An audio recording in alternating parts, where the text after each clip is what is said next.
Hello, everyone, and welcome to Next Level Leadership. This is a live stream series to support leaders during this crisis, and today is episode 4, The Power of Values, where Warren Rustand will share ways to tap into the power of values during this crisis to continue the momentum of your life. So many familiar faces here again today. Thank you all for attending the last 3 sessions. It's been phenomenal. And many of us here are EO Leadership Academy graduates. Shout out to EO Leadership Chair Jamie Duragi and the entire EO Leadership Committee and the amazing leaders and all of us that have come together to level up our leadership in this crisis. Each week we introduce Warren. Many of you have seen Warren speak and attend events, and you know how it goes, something like this. And here's Warren. For all of you that have not met Warren or seen Warren before, Warren is former CEO of Providence Service Corporation. He served as a member of the board of directors for over 50 public, private, and non-for-profit companies. Warren served as appointment secretary to President Ford, global chairman of WPO, co-founder, and dean of faculty at the entrepreneur organization's EO's Leadership Academy. Countless awards, Sports Hall of Fame, White House Fellow, but the award Warren treasures the most is Father of the Year in his hometown of Tucson, Arizona. Just remember, this is a conversation. Please continue to post your questions and share where you're from. We'd love to know. Last session, we had over 40 countries with us. It was amazing. This live stream will live on this Facebook page, Warren S. Rustand, as will future episodes, so you can continue the conversation with Warren and, more importantly, with each other. Please share it. You can also find this series on YouTube, Warren S. Rustand page. Thank you all for being here. We are all in this together. Here's Warren.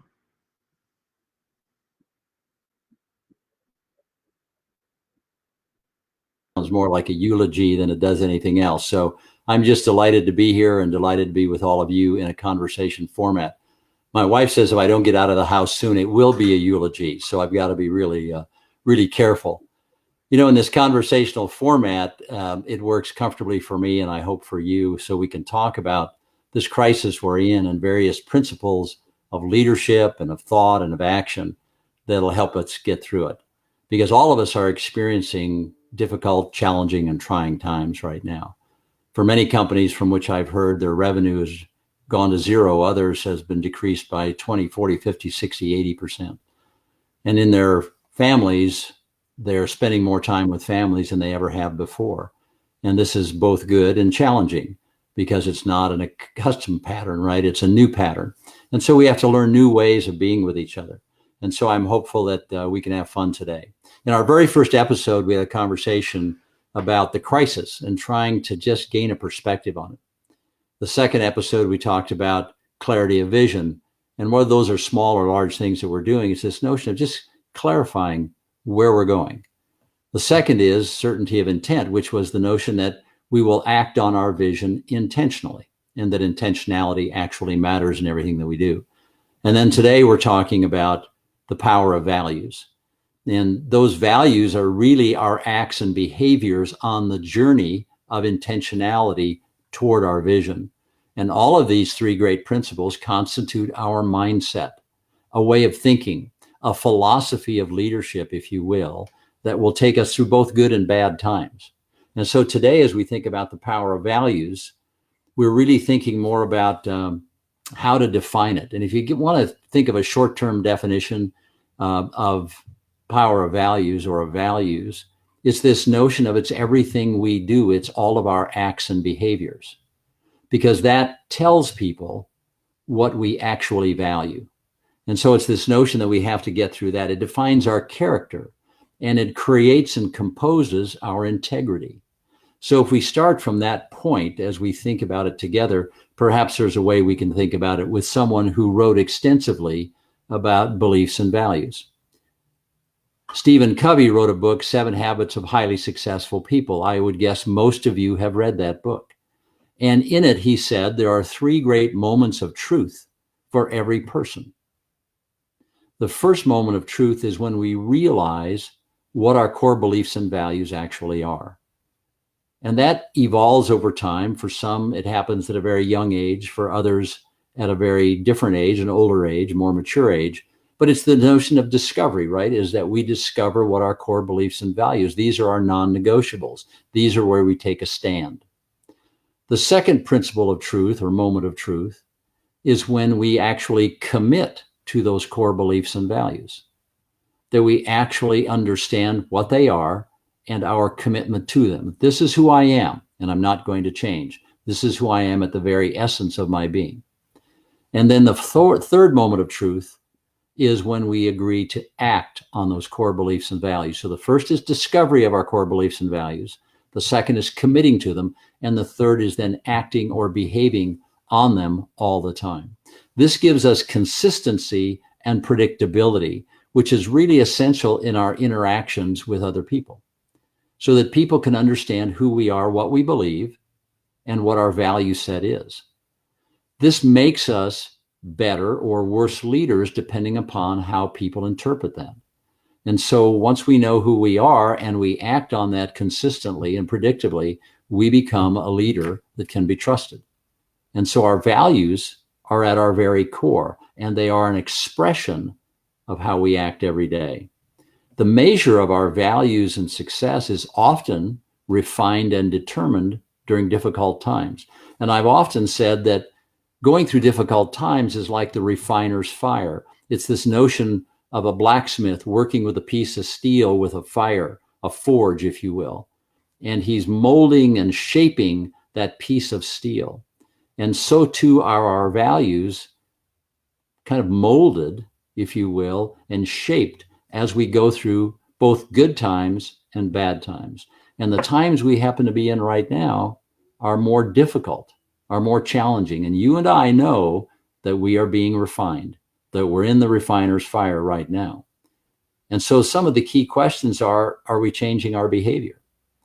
Are we changing in our relationships with other people? Are we the same person that we were before we went into the fire? Are we altering our relationships with people, and the behavior in the context of that, is it consistent or erratic? All of that will determine how we'll get through this fire, get through this difficult and challenging time. You know, you and I have a chance to see lots of people who are on stage presenting content and doing a great job. There are many great presenters. All of them, let's assume, have great content. The question is, are they the same person off stage as they are on stage? Or do they have an on and off button? And are they different off stage than when they're presenting? I would submit that we want to be around people like you and I in leadership positions where we are consistent moment to moment, where we are predictable moment to moment, that we are the same on stage and off stage. If we can do that, we have a much greater chance of expressing our values and being the person that we would like to be. I had the occasion to be close to two men who became presidents of the United States. The first, Gerald Ford, was one day minority leader of the House of Representatives, and just 9 months later, having passed through the vice presidency, became the president of the United States, all during a time of crisis and controversy and difficulty in the United States. He was the same person before and after becoming president. His value set never changed. It was always please and thank you as he worked with staff. It was always being cordial, receptive, and open, whether it be to world leaders or to his wife. He was the same father and husband he had been for his entire life. And so I got to see a man of significant consistency under pressure during a time of crisis. And yet he remained true to the values that he held dear. The other president, who was my tennis partner during the Ford administration, a man named George H.W. Bush, and he actually saw me one day almost kill the president of the United States with a tennis ball. But having said that, is that he was the same person when he was my tennis partner, when he was playing golf, when he with his wife, his children, or when he was doing great things and putting a coalition of nations together to lead a war in the Middle East. So to watch these men were great examples to me of people who were really specifically aligned on their core beliefs and values. We cannot control that which happens to us. We can only control our reaction to it. And all of us are now trying to control our reaction to this great pandemic that's sweeping around the globe. We first started talking about this almost 2 weeks ago. It's only gotten worse since then. We're hopeful that it'll get better in the near future. But our leadership through this, both in our homes, in our marriages, with our significant other, our children, in our business with our colleagues, partners, clients, friends, is going to determine how we come out the other side. And core to that is how we express our values. Jonah Martin Edelman said something in 1991 that caught my attention recently as I was reading a book. He said there are sort of 4 things that are important during times of peril, crisis, difficulty, challenge. He said, first is, don't feel entitled to anything you didn't sweat and struggle for. So this notion of entitlement, we're not entitled to anything. Adversity is going to come at us. Challenge is going to come at us. It's only how we act and react to it that's important. The second thing he said, never give up. You can get through this no matter what. Nothing worthwhile has ever been achieved without a struggle.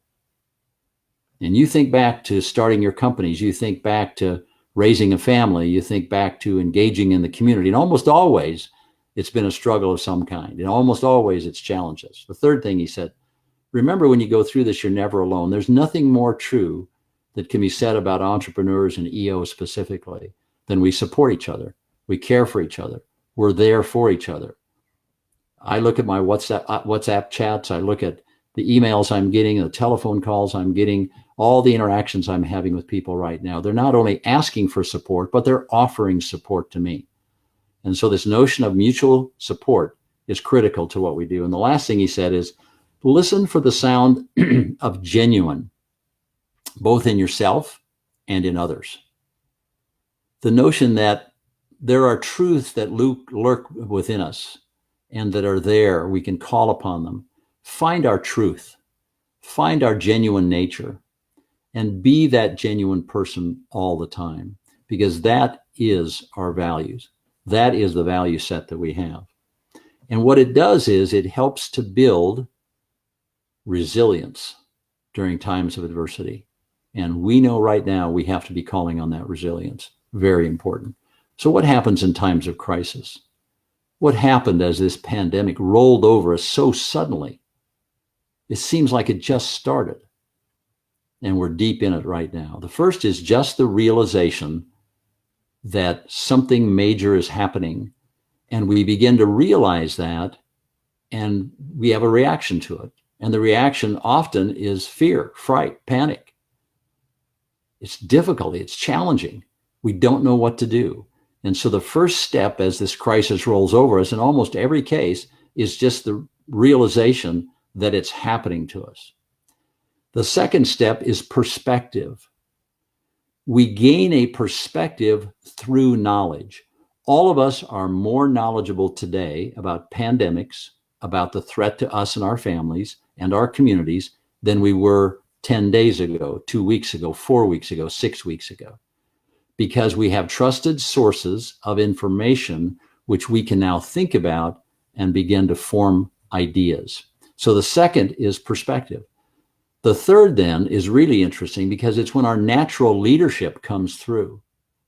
As natural leaders, as entrepreneurs, we step back, we create time and space, and we begin to think about what's happening to us. We then begin to conjure up a plan or plans, and then options and solutions appear for us. And then we begin to make decisions. And after the decision comes our action. And so we go through a leadership process that enables us to become much better at the crisis that we're experiencing. And so it's this notion of realization, perspective, and natural leadership that comes through this process. And that's where you and I now are. We see this natural leadership. We understand it's occurring because we're starting to take actions based on our best judgment. We're going to be okay. We're going to be all right. I wanted to leave more time for questions today because there seem to be a lot of questions. And so we want to get to questions in just a second, but I want to give you this one little story that maybe is helpful as we go through this together.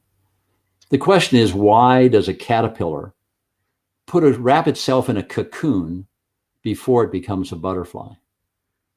The answer is that it doesn't want anyone else to hear the screaming it's going through during transformation. Right now, you and I are going through transformation, and we really don't want anyone to hear the screaming, but we understand we're going to come out as butterflies. We're going to be better for the struggle. It doesn't appear that way now. It doesn't seem that way to us now during the struggle. But I believe the end game and the end result is going to be, we're going to be bitter and we're going to be better. Now, Winnie, if we could, let's take some questions.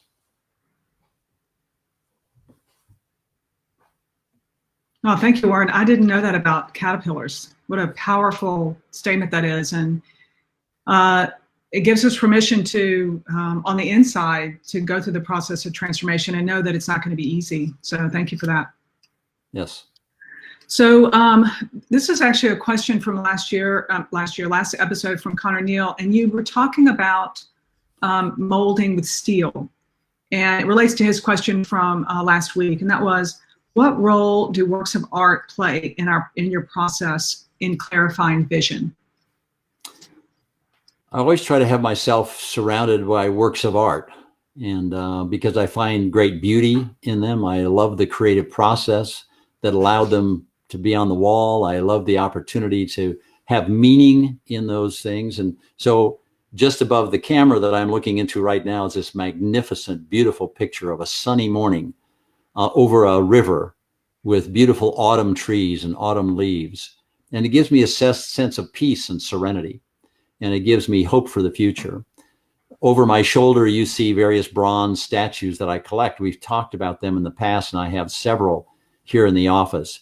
And each one has a meaning. I bought one at different times in my life. And so, again, it gives me pause to think about the creative process, to think about before that was created, there was this planning and structure and thinking that went on. And that's where we are today, right? It's this notion that we're creating works of art. It's about our leadership. A work of art is our family. Another work of art is our business. Another work of art is how we work ourselves and integrate ourselves into our communities. And I see that as entrepreneurial genius. I see that as entrepreneurial masterpieces that we create.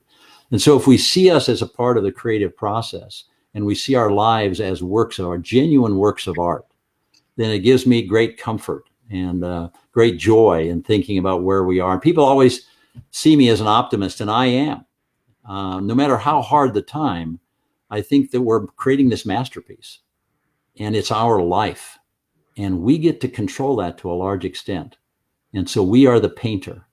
We're both in the painting and we're holding the brush. And I find that very comforting. Thank you. Maybe we can share that picture of that piece of art in the channel for everyone to see what you're looking at. Okay. PJ Bradley, you mentioned that one of our works of art is families, and PJ, as you know, is in Belgium. He says, how do you relate the power of purpose with your children? PJ, it's great to hear from you. We're good friends, and we've been friends for a long time, and you've always asked really good questions. We've talked about your career, we've talked about your family, and I'm looking forward to seeing you again. Purpose is an important part of our life. In fact, a lot of people talk about following your passion, and I always say follow your purpose with passion. But defining our purpose is really important. My purpose, and has been for many years, is to improve the human condition wherever I find it. And that's led us to acquire certain kinds of companies, to invest in certain kinds of companies, largely healthcare companies. But it's this notion that we want to follow our purpose of improving the human condition. I think when we share that with our children should be able to see that in our daily activities and by what we value. The best thing is not talk to our children all the time and try to coach them, preach to them, teach them in that way, but to show them by our actions what our purpose is. If I'm with our children and I stop to help a homeless person, our children can see that I value that life, regardless of that person's condition, that I have the means to help someone else. When our family prepares food and takes it down to the homeless shelter in our community, we take our whole family with us. We don't just drop off the food, but we serve the food to the men who are in that homeless shelter. And our children get to have talks with and discussions with those who are going through to get their food. They can see and feel an act of kindness and love and generosity that their parents are demonstrating and leading them through. And so I think with our children, I've always believed with our children that how we act and how we behave is more important than what we say. And so our purpose comes alive through that which we do. And I hope that's helpful as a way of thinking about it, PJ. And I look forward to seeing you really quickly. Thank you for your question. All right, we have Andrea Herrera here from Chicago, and she asked about 10-10-10 and is asking how we can bring purpose into our 10-10-10 by books we may be able to read. Can you suggest some? Yeah, Andrea, great to hear from you. I know this is a challenging time for all of us, and we're going to have a conversation, I hope, in the next day or two about some of those challenges. I'm looking forward to talking with you about it. I think there are lots of books we can read, but bringing purpose into the 10-10-10 is really important. Part of my purpose is to be grateful. And so I have 10 minutes of gratefulness every morning. Part of my purpose is to read quality books and to learn from quality books. So the second 10 minutes is about reading from inspirational literature. And so I bring that into my 10-10-10 in that way. And I also bring in those things that support my purpose. So when I journal as a third part of my 10-10-10, my last 10 minutes, I will often journal and tie it to or align it with the purpose that I have in my life. So if my purpose is to improve the human condition, then I might write about how did I do that the previous day? And what did I learn from that? And what inspired me about that? You know, those kinds of things I think are important. You're right, Andrea, to bring into the 10-10-10. It brings meaning and it aligns with purpose. Now, for good books, there are some great books. Read True North by Bill George. He's currently a Harvard business professor, but before that, he led a company called Medtronics to $60 billion. Terrific. And it's about the value set that people have in their roles as CEOs and corporate leaders and how they have their purpose aligned with their value set to drive them to successful leadership. So that would be one. Another one is A Manual for Mankind by Epictetus. He wrote it in the time of Socrates. He was a peer, but he wrote it in a really interesting way. Another one I showed just 2 days or 2 sessions ago, which was As a Man Thinketh. And that's written by James Allen. And As a Man Thinketh is really about how our thoughts become our reality. What we think is really important, good and bad, because it becomes our reality. So I would suggest those 3, Andrea, and I hope they help you. Thank you, Warren. We have a question from Mary Leonidas. And she says, how do you deal with people who clearly don't have genuine values? Mary, wonderful to hear from you. You're one of my heroines. I mean, my gosh, you've been battling cancer and you've done it in such a beautiful, magnificent, courageous way. I used you as an example when I was giving a speech and you walked into the room. And you had come to that speech in Chicago to hear me speak, and we're flying back the same night to have cancer surgery the next morning. And I admire you so much. You're such a powerful woman, such a powerful woman. There are people who don't share our values, and there are people who don't appear to have values. I think we all have values, good and bad, and we act on those values. They may not be the same as ours. I think you love them. I think you're kind to them. I think you treat them based on your values. And even though we may not share those values with them, they get to see in you your purpose. They get to see in you your value set. They get to see, and you never know what influence you're having with another person and how you might change that person's life by just how you treat them. And sometimes, even though someone may lie to you, they may treat you with disrespect, they may denigrate you in some way, rise above that to treat them the way you would treat someone else and you would want to be treated yourself. And when you do that, you show a powerful example of your values in spite of what they may be doing to you. Thank you. A question from Odette Dianiello. I love that story, Warren. I'm not sure which one she was talking about because they're all amazing. I find myself really affected by the suffering I see that others are going through. How do you stay compassionate and observing versus absorbing the suffering around you and stay positive and optimistic, knowing that others are struggling? Odette, I'd love to hear from you. Thank you. It's great to see you again not long ago in a regional leadership academy, and I'm looking forward to having you come and visit your daughter who's attending the University of Arizona in Tucson, Arizona. So I look forward to that. The suffering is hard. You may recall in our discussion just last Thursday, I became quite emotional about that because I'm hearing from lots and lots of people who are suffering right now. And they're suffering in lots of different ways. For some, they're suffering financial chaos and difficulty. For others, it's family chaos and difficulty. For some whose lives and extended family have been touched by the coronavirus and have lost someone, it's even more devastating. It's painful and it's hard. But I believe what we have to do is demonstrate who we are and the strength of our leadership and capacity to love and to be generous and kind to others in the most difficult of circumstances. Let's do all we can do, whatever that is. We all have different capacity right now. Some of our capacities have been diminished because of financial chaos, some by personal loss and tragedy. But importantly, we have to step forward. And if we can only help one person, just one person, it's meaningful, it's important. And if we can help one or more, great. That's even better.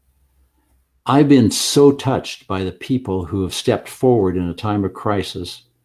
Many of the examples we've seen on television or on our cell phones, who have stepped forward in this really difficult time in spite of their personal tragedies and difficulties to help others. I'm hopeful that we can keep this spirit of generosity and kindness that we're seeing in this country right now with each other for a long, long period of time, because this is who we are as people. We're really caring people, but we let the junk of day-to-day stuff sort of get in our way. And rather than clear it away and be loving and kind and generous, we sometimes get swept up in it, and it makes us bitter.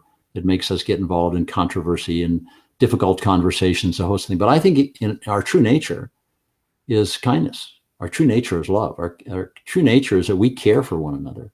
And we're showing that. You know, we see that when Houston is flooded, when New Orleans is run over by water, when there are tornadoes in the Middle West, when there's a tsunami in Aceh province, when there is an earthquake off the coast of Japan that ignites a nuclear reactor. We see kindness. I believe that's who we are. And our job, I believe, right now and all the time, is to be that kind, gentle, concerned, loving individual that helps our neighbor.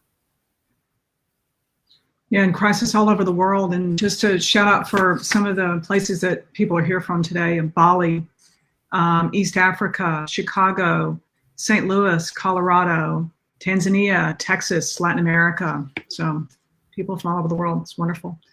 I'd like to share a little something that Lob LeBron Jr. posted recently in the chat. He says, Warren, my son Rob said to me last week after watching one of these episodes, he told me when he is faced with an angry or frustrated shopper in our stores during these stressful times, he says to himself, what would Warren say or do? To help him really think about how he should react to people who are struggling right now. What a beautiful story. That's a wonderful story. What a wonderful son, you know, to think like that and to be willing to act like that. And I think we want to express our concern. You know, I was an angry young boy, and I had quite a lot of anger when I was 12 years old, and always seemed directed toward my mother. And I had to learn a lesson about anger not having a place in our lives. And so I recall that I came home one day from school and she said something, and of course I blew up and got angry at her, and I stormed down my hallway and slammed the door as hard as I could behind me to send her a strong signal that I was angry. And that's when I heard her scream. And I turned around and I saw her hand in the door. And I was reminded of my anger every day the rest of her life, which was another 40 years, where she was had a hand that didn't work very well. And I lost my anger that day.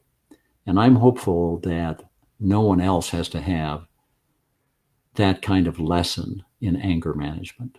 I needed that, and I had to have that. Unfortunately, I injured someone in the process. Often that occurs when we see anger. Anger tends to hurt other people, not just the person who's angry. It tends to lash out at other people. So let's be sure we control ourselves. Let's get rid of anger anywhere we can. And let's be certain to help those who have anger in a way that makes them kinder and nicer. Thank you for that. Warren, Dave Mann says that you have spoken often, many times, how you to reinvent oneself. And he's asked, during this time of reinvention, please speak to your mindset during those times and how you stayed the course each time reinventing yourself. Yeah, I think it's easy because we get distracted by the crisis of the moment, or we get distracted when we're going through this stuff, and we forget to focus on the ability for us to change ourselves. And it's like the caterpillar. There's some screaming going on as we make these changes because we resist changing sometimes. But it's absolutely necessary often when we go through a crisis, that if we don't get better, if we don't get more sense knocked into us, if we don't become smarter, then the same thing will occur again. And so I think as we go through this process, we need to clearly define what change means for us, clearly define our goals and objectives. So you go back to the basics of mindset. Clarity of vision is the first step, right? It's this notion of seeing more clearly where we're going. The second, then, once we know where we're going, is to act on it with intentionality, certainty of intent, the second great principle of leadership.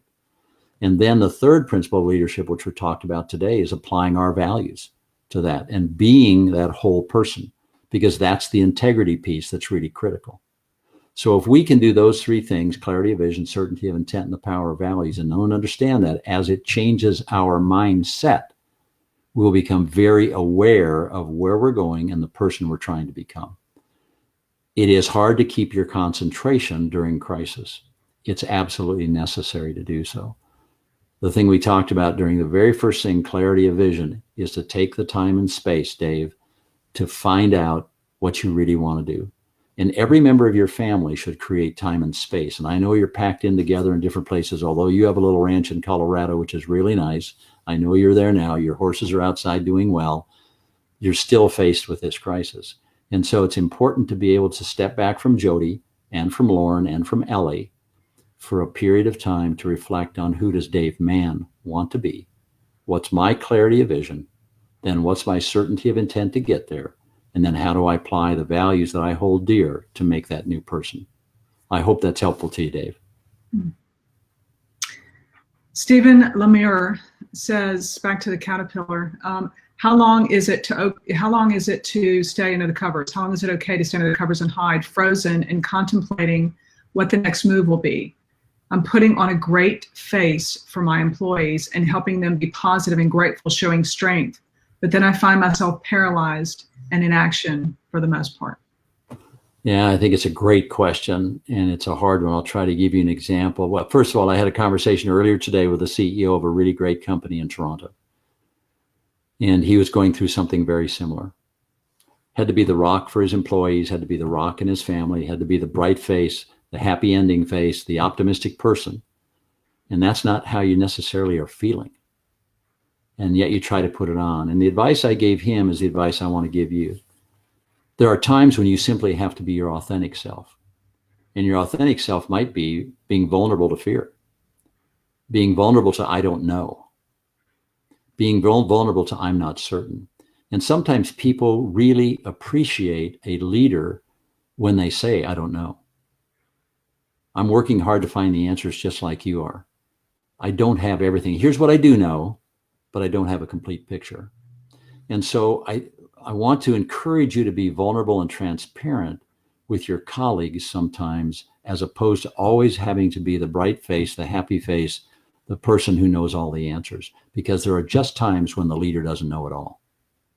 And we have to be willing to do that. And there are a couple of times when I really opened up to my colleagues and employees, and they were so grateful, because that's the same fear that they had, was that they couldn't be open and honest to their families. They couldn't be open and honest to who they were supervising and others, that they had to be the rock to others, just as I was being the rock to them. And so when we all opened up and said, we just don't have all the answers, we're not sure, fear tends to dissipate when we do that. The uncertainness of our lives tends to go away then. We tend to have certainty, at least about what we do know and about what we're being honest about. And that's the true self. That's the true person. That's the truth inside. So don't always feel like you have to be that rock. There are times, obviously, when we've got to be the head cheerleader and we've got to lead forward with positive attitude. But there are times when we have to be vulnerable and transparent and be honest with those around us and say, hey, I don't know. I'm not sure. Warren, I'm going to wrap with one more question. It's from Carol Clinton. How has your schedule changed during social distancing? How have you adjusted how you are spending your time to meet your ability to live your values? Good question. So I'm in my office right now. My office is 3 minutes from my home. And I don't have to go very far, and I'm the only person in my office. So it's maintained social distancing and allows me to be productive and get work done. And so that's one part of it. But the other part of it is that I'm spending more time at home than I have for a while, which is great because obviously I'm not traveling, but also I tend to curtail my hours at my office a bit. So I'm home more often. We have 27 people, 13 of our grandchildren are on the property with us, and 5 of our sons and daughters are on the property with us. So we have a cadre of people around all the time. So we've made a gym, so we're working out regularly. We've created a trail a mile long where people can run and condition themselves. We host family activities and dinners and so forth. None of our family is leaving the property except for designated 1 or 2 people to go pick up groceries or to get essential services. So we are quarantined on our property. And it's fun as near as you can tell, but certainly people would like to have other relationships. So I think we just have to stay focused. And my schedule has changed a bit, and I'm glad for it. I'm spending more time with my wife and our children and our grandchildren, which is great. I love that. And I understand that being confined can be challenging depending upon the space within which we're confined. But let's be creative. Let's create storyboards. Let's play fun games. Let's do things we haven't done before. Let's get out puzzles. Let's get out board games. Let's watch good movies together. Let's cook together. Let's do the things that we wouldn't normally be doing. And in doing that, we build bonds and create memories for a long time. So thank you for the question, Carol. I appreciate it. And I hope to see you again soon.